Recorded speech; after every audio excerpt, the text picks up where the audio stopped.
Las personas tienen ideas, opiniones y hasta buenas intenciones. Pero para conocer la verdad hay que ir al manual de la vida. Bienvenido a Es Escrito Está, un programa interactivo de preguntas y respuestas en vivo.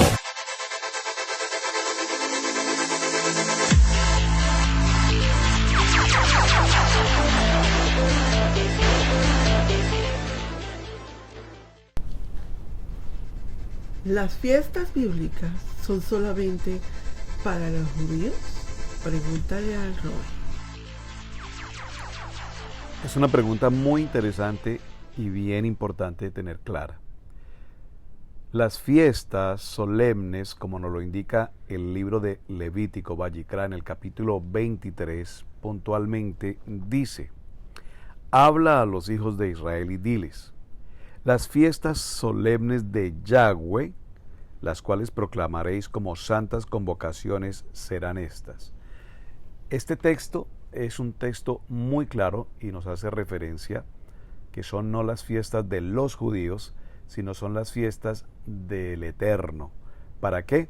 Para que todo el pueblo creyente en Yeshua HaMashiach debidamente celebre, guarde y honre cada una de estas fiestas, porque asimismo cada una de ellas, estas celebraciones, nos presentan y nos recuerdan la presencia del Eterno. Pregúntale al Roy.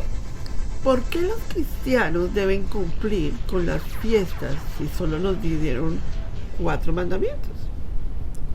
Los mandamientos son para poner un orden temporal en lo que los nuevos creyentes serán debidamente instruidos. No había manera de exigirles guardar todos los mandamientos que ni siquiera de hecho conocían.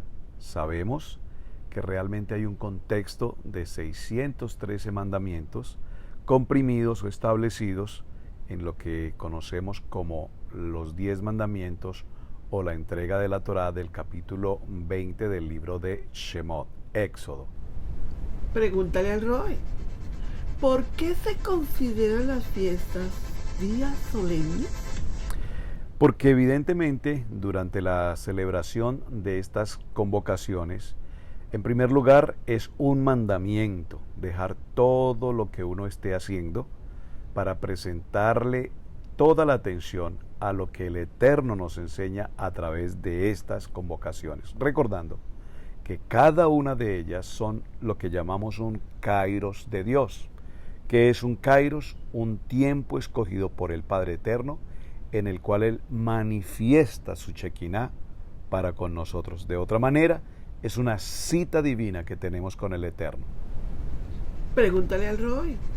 ¿Qué fiestas observó Yeshua o sus discípulos y en qué pasajes se muestra? Es una pregunta muy interesante y siempre con mucha inquietud la gente quiere saber respecto de este tema. Por supuesto, la fiesta o la celebración de Pesá, por ejemplo, la encontramos por supuesto en el libro de Éxodo, pero también es muy importante recordar que en el Evangelio de Marcos, en el capítulo 14, verso 14, tenemos alusión a esta celebración. Panes sin levadura, en el libro de Marcos, capítulo 14, verso 12. La celebración maravillosa de Sukkot, en el libro de Juan, capítulo 7, verso 10. Shavuot, en el capítulo 2. La celebración de Hanukkah, aunque no es una de las convocaciones de Levítico 23, sí es importante tener presente que es una fecha histórica, un recordatorio histórico muy importante, y evidentemente el Mesías la celebró en el libro de Juan, capítulo 10, verso 22 y 23. El tiempo de Yom Kippur lo encontramos en el libro de los Hechos, capítulo 27, verso 9, y asimismo en el libro de los Hebreos, capítulo 8, verso 12. Sin embargo, da referencia a Yom Teruah en parábolas como el libro de Mateo, en el capítulo 25, donde también se menciona. Pregúntale al Roy. ¿Cómo vemos a Yeshua reflejado en Pesá o lo que se llama Pascua? Esta palabra Pesá, como se ha mencionado y conocido con el nombre de Pascua, realmente lo que significa es pasar sobre, pasar por encima. Y vemos cómo en el sacrificio del Cordero sin defecto, Yeshua es precisamente aquel quien fue representado por el Cordero. Es decir, que la sangre puesta en el marco, en los dinteles de las puertas, la sangre de Yeshua es la que nos libra de la muerte espiritual, así como también la sangre que se esparció sobre los dinteles de las puertas salvaron precisamente de la muerte a quienes, a los primogénitos. Durante la cena, por ejemplo, se come el cordero sin quebrar hueso alguno, se recuerda el pacto de Yahweh con el vino, el cual representa el pacto innovado que Yeshua puso a nuestro alcance con el derramamiento de su sangre. Pregúntale al Roy, ¿cuál es la revelación profética de Yom Teruah y de Yom Kippur? Estas dos palabras y estas dos celebraciones están muy cerca la una de la otra. Yom Teruah anuncia, y aquí hay que resaltar esta expresión, anuncia. Teruah es un sonido, una convocación, anuncia el regreso del Mesías, representado como el novio que viene por su esposa, el cual a su llegada hace precisamente el toque, el trua del chofá, la trompeta. En el Evangelio de Mateo, capítulo 25, verso 1 al verso 13, en el segundo libro de Tesalonicenses, capítulo 4, verso 16. Ahora, en el tiempo de Yom Kippur, este es un tiempo que representa el día del juicio final y la promesa que Yeshua, nuestro abogado, es delante del Eterno. Es importante aquí tener presente que Yeshua no es juez que juzga, pero sí es Dios eterno de justicia. Pregúntale al Roy, ¿por qué ayunar en Yom Kippur si dice afligir el alma? Bueno, cuando hablamos de afligir el alma, es porque esta palabra alma, la vemos en Levítico 23, 27, es la palabra nefesh, la cual se refiere precisamente a cuerpo, alma y espíritu, sangre. Recordemos que el alma tiene que ver con el aspecto de las emociones y necesitamos dejar de ser almáticos, precisamente emocionales, y esto lo hacemos a través de un tiempo especial de ayuno y de oración.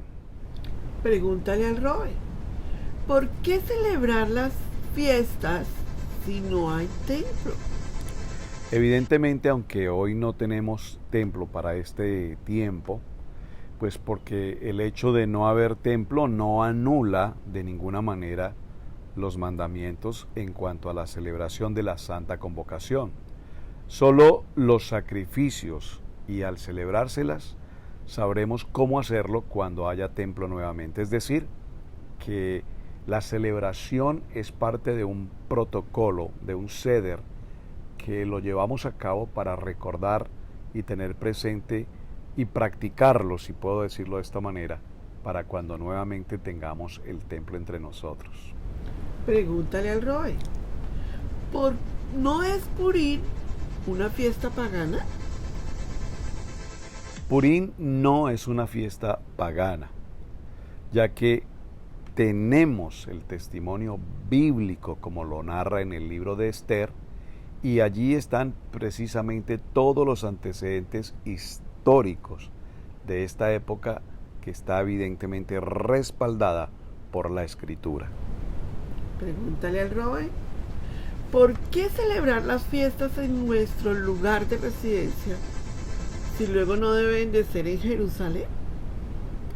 Muy bien, el mandamiento que encontramos para la celebración de las fiestas nos habla del peregrinaje y nos dice que debemos celebrar estas celebraciones por estatuto perpetuo donde quiera que nosotros habitemos.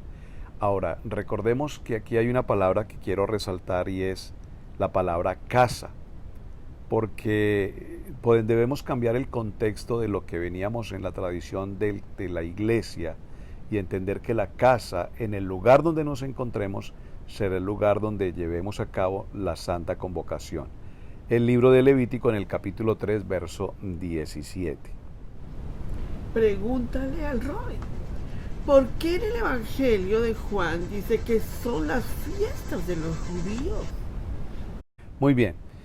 Depende de la tradición en los manuscritos originales que aparece con la palabra judío. Cuando hablamos de los libros que tenemos hoy presentes, es importante siempre no perder de vista la importancia de las traducciones. Cuando hablamos de las traducciones, es muy importante y les recomiendo que siempre tengan a disposición un diccionario hebreo, de tal manera que cuando leamos los textos en esta pregunta que habla de los judíos, nos demos cuenta que en el original no es precisamente esto lo que nos está indicando. Recordemos que Juan era judío y él sabía perfectamente de qué celebraciones estábamos hablando. El detalle está en las traducciones, repito, las cuales eran hechas por personas que no tenían propiamente esta idea y que eran propiamente estas fiestas. Para un efecto de identificación, lo que hicieron fue agregar al texto bíblico la palabra de los judíos, ya que en aquel tiempo no había otra Pascua, ni otro Shavuot, ni otra celebración.